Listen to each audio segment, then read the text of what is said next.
आज अपन ट्रिग्नोमेट्री का ये छठा प्रश्न देख रहे हैं। लेफ्ट हैंड साइड में अपने को क्या दे रखा है, under root 1 plus sine A upon 1 minus sine A is equal to sec A plus tan A. यानी मैं लेफ्ट हैंड साइड को लेके चलूंगा और इस साइड को लाऊंगा। लेफ्ट हैंड साइड ही क्यों ले रहा हूँ, क्योंकि लेफ्ट हैंड साइड थोड़ी कॉम्प्लिकेटेड है, इसलिए कॉम्प्लिकेटेड को सॉल्व करेंगे तब सॉल्व होगी धीरे धीरे और ये आ जाएगी। अब देखो लेकिन अपने पास समस्या क्या आ रही है, जो राइट हैंड साइड में लाना है उसके ऊपर अंडर रूट नहीं है। यहाँ पे अंडर रूट नहीं है, जबकि लेफ्ट हैंड साइड में मेरे पास अंडर रूट दे रखा है। कुल मिला के मेरा पहला काम होगा कि मैं लेफ्ट हैंड साइड से अंडर रूट को हटाऊं। फिर दूसरा काम साइन को उसमें बदलना। इसमें तो ऑलरेडी साइन में बदला हुआ है तो मेरे को बदलने की जरूरत नहीं रहेगी। तो मैं पहला काम करूंगा कि यहाँ से अंडर रूट हटाऊंगा। अब अंडर रूट कब हटता है, जब अंडर रूट में सेम संख्या हो ना, जैसे under root P into under root P, तो ये हट के क्या बनेगा मेरे पास पी। अब अंडर रूट हट गया ना, तो यहाँ पे ऊपर से मैं अंडर रूट हटाऊंगा तो मेरे पास यहाँ गुणा में 1 प्लस साइन है और होना चाहिए 1 प्लस साइन है और 1 प्लस साइन है। तो अगर मैं ऊपर गुणा करवाता हूँ तो नीचे भी करवाना पड़ेगा, क्योंकि ऊपर करवाऊंगा तो ये नीचे वाला नाराज हो जाएगा, और ऊपर कराऊंगा नीचे करूंगा तो दोनों कट जाएंगे तो वापिस यही आएगा। देखो जैसे 2 है ना, 2/4 है, ऊपर भी 2 मेरे पास 4 है। अगर मैं 3 का गुणा करवाता हूँ ऊपर और नीचे भी 3 का गुणा करवाता हूँ तो मेरे पास वापस क्या आएगा, इस 3 से 3 को काट दूं वापस 2/4 आ गया। यानी ऊपर नीचे सेम संख्या का गुणा करवाते हैं तो कोई फर्क नहीं पड़ता है।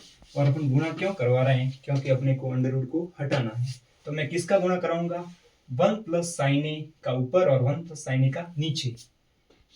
यानी ये 1 प्लस साइन ए ऑलरेडी है और 1 माइनस साइन ए ऑलरेडी है,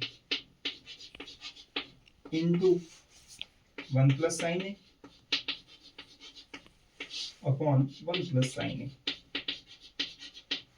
अब देखो ऊपर सेम संख्या हो गई तो इसका स्क्वायर हो जाएगा, या फिर देखो अंडर रूट में दो सेम संख्या है, लो मैं स्क्वायर ही कर देता हूँ एक बार।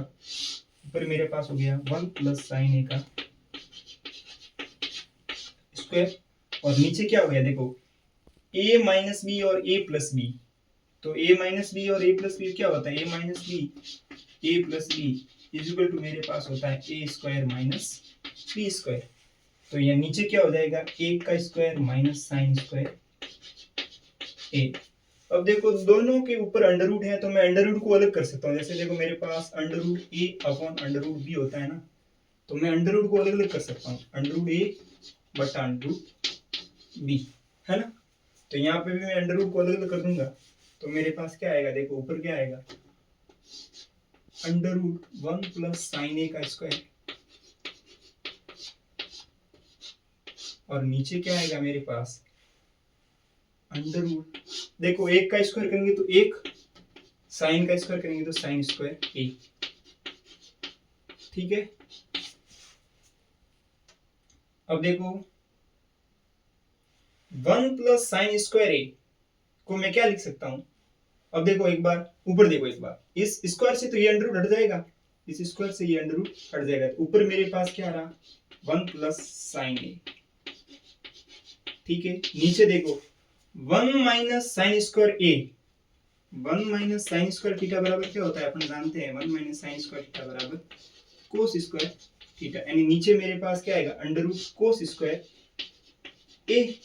अब इस स्क्वायर से ये इस वाला अंडर हट जाएगा, इस दो से ये हट जाएगा। यानी ऊपर मेरे पास क्या रहा 1 प्लस साइन ए और नीचे ओनली क्या रहा कोस ए। आपको पता है कि अंडर रूट में कोई संख्या का स्क्वायर होता है तो इससे वो अंडर रूट हट जाता है, यानी ए मेरे पास आ जाता है ना, इसको नहीं लिखना है। अब देखो इसका मतलब क्या है, कोस का भाग एक बार एक में और कोस का भाग एक बार साइन में, यानी 1 बटा कोस ए प्लस साइन ए बटा कोस। अब देखो यहाँ पे सब ऑलरेडी साइन कोस में बदले हुए हैं तो अपने को बदलने की जरूरत है ही नहीं। 1 बटा कोस तो क्या होता है सेक, साइन बटा कोस क्या होता है टेन। तो अपने को लिखना है कि 1 बटा कोस थीटा बराबर सेक थीटा और साइन थीटा बटा कोस थीटा बराबर टेन थीटा। जो फॉर्मूले यूज हो रहे हैं इनको अपने को साइड में लिखते जाना है, ठीक है ना। अब देखो अपने को लाना भी क्या था, sec a प्लस 10 है और आया भी क्या sec a प्लस 10 है, बराबर किसके हो गया RHS के। तो ये अपना क्वेश्चन प्रूव हो गया, हेंस प्रूव। Thank you.